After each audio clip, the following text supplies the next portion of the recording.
Bonjour, je suis Monsieur Taron. Donc Mathieu Taron, je suis référent pour l'Académie d'Amiens et donc depuis le mois de septembre. Donc c'est très récent pour moi, donc je préfère le dire tout de suite.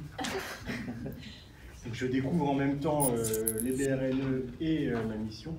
Et j'ai une double mission au niveau de la DAN, qui est à la fois pour les ressources numériques, mais en même temps pour les ENT. D'où le premier travail que j'ai fait, qui est par rapport à l'Académie d'Amiens, qui possède énormément d'ENT différents.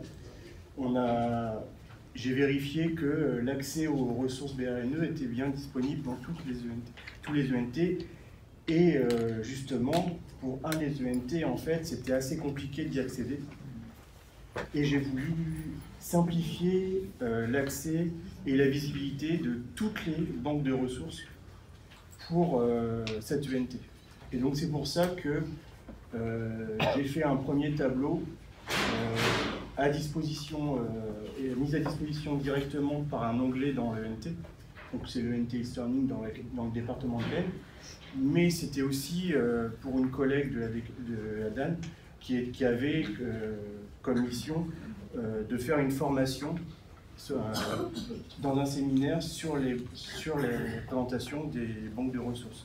Donc pour elle aussi, c'était une meilleure visibilité et une meilleure présentation de toutes les banques de ressources.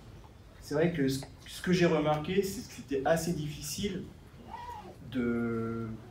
d'informer les enseignants sur l'existence des banques de ressources, sachant que quand on regarde différents ENT, en fait, on n'a pas la même présentation, le même accès, la même identification. Et donc à chaque fois, c'est pour ça que vous avez sur le premier document, donc on voit des fois apparaître ressources KNE, CNS. Voilà. Je m'arrête là. J'arrête là, mais bon, c'était pour ça que je précisais, c'est pour ça qu'on voyait ces petits onglets là. Le deuxième chose que j'ai faite, c'était une visio. Mathieu, je suis désolée, tu vois. C'est 10 minutes. D'accord. Oui, on va au moins te donner juste l'idée. Ouais, voilà, c'est juste une idée, c'est rapide, c'est en cours. J'ai juste mis une capture de la première page d'une première vidéo que l'on est en train de préparer sur la présentation de l'utilisation des BRNE. Et en fait, l'idée, c'est de faire plusieurs vidéos différentes à différents niveaux pour pouvoir, au départ, présenter, puis après utiliser et après modifier. Voilà. Merci.